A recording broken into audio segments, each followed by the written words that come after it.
On effile le lait plus près. Oui, allez-y. On fait sur le dessus, le côté bombé. D'accord. On passe avec le pelle-pomme. Parfait. Voilà. Et après... et voilà, et après bon. on les coupe à la longueur qu'on veut. Je vais les émincer très fins. Parce que c'est pour mes légumes lactés fermentés. Je vais en mettre un petit peu avec la betterave rouge d'été. Alors là, je découvre moi complètement. Je vais vous montrer. La betterave d'été, c'est incroyable. D'ailleurs, où elle est passée? Non, là, c'est de l'ail. Après avoir pelé la branche de céleri, je mettrai tout à l'heure. Je vous fais découvrir la betterave ronde. C'est la betterave d'été. Moi, je l'attendais au vin, enfin au blond. Et là, pelée au rasoir. Oh, elle est magnifique. J'aime bien les nervures là. Ça fait translucide un peu. Bon, voilà, je fais ça. Enfin, vous avez compris. Et après, je vais la laver. Je vais couper le je sais pas quoi d'ailleurs. Et vous vous demandez pourquoi je l'ai lavé, ben, c'est un produit qui vient de la terre quand même, et comme je l'ai épluché et que je ne l'ai pas lavé avant parce que je préfère la laver après, ben voilà, je l'éponge maintenant. Bon, c'est un produit bio, mais il faut quand même respecter un peu les méthodes de cuisine. Allez. Le but c'est de les... Elle est dure.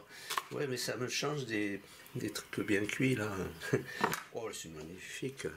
Faire des lamelles très fines. Et le but, c'est de retrouver, de faire des petits dés en fait. Ça me sert mieux. Parce que c'est raide ça. Comme ça, mais on peut la couper en 4, c'est plus facile après pour l'émincer. Voilà, je vais faire des toutes petites juliennes que je vais recouper après pour en faire des tout petits dés. Et comme ça, ça prendra mieux ça fera mieux exprimer le jus. Voilà, vous avez compris le procédé. C'est ferme. Voilà, c'est des mignons petits dés que je veux faire. Je veux voir si ça rappelle un peu la betterave cuite, mais enfin, je veux dire par rapport à l'aspect. Voilà. Je mettrai pas d'oignon, je mettrai de l'ail. Mes petits dés, ils sont mignons. Il me reste plus que l'ail et le sel. Oui, bon, il faut mettre. J'en mettrai que 2 gousses. Je pense que ça doit suffire. Bon, vous cassez pas la tête. Vous faites, en fait, vous faites comme si vous faisiez une salade. Vous assaisonnez normalement, à votre goût. N'ayez pas peur. Là, il va pas être désagréable une fois lacto-fermenté. Au contraire, il va s'atténuer en puissance et ça sera complètement. Ça donnera pas de mauvaise. Comment dire, humeur. Thé avec mon céleri branche, quelques feuilles coupées finement parce que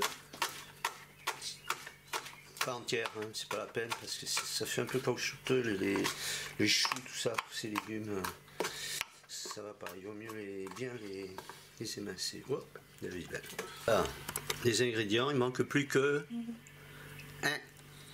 15 g de sel pour 500 g de légumes poinettes. Voilà, c'est tout. Et vous macérez, vous malaxez. Le vilain, enfin le mignon qui va faire le job. On va dire que ça fait 7 grammes. Je vais mettre que... Oui, 7-8 grammes. Allez, ça suffira. Ça fera 16 grammes au kilo, ce qui est correct. Avec des gants ou des mains propres, très propres, très propres, vous malaxez jusqu'à ce que vous obteniez du jus, Émile. Faut pas être trop feignant, hein, parce que, enfin, disons, il faut être très...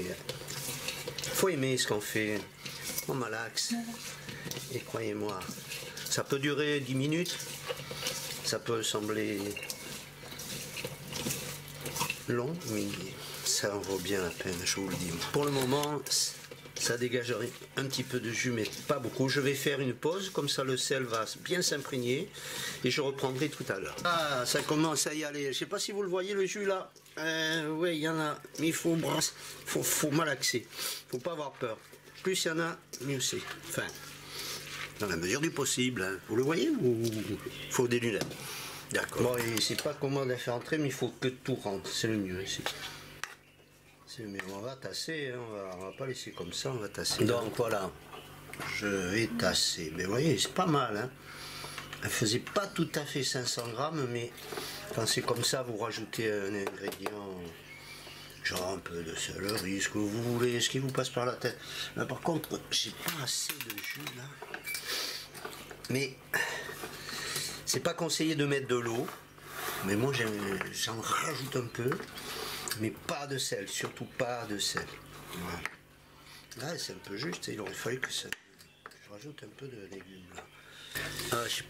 Là je sais pas si vous le voyez le jus. Pas beaucoup. Bon voilà. Ça jute. Hein. Mais vous ne remplissez quand même pas plus que à 2 cm du bord.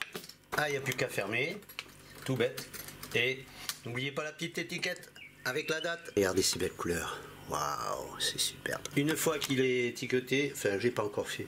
Vous l'oubliez pendant 15 jours dans une température dans un local entre 15 et 20. Moi, 20, même un peu plus. Et après, vous pouvez commencer à le déguster ou le laisser. 4 semaines, c'est encore mieux. Et il se conserve tout comme ça, fermé, sans ouvrir. 1 an. Tac, c'est terminé.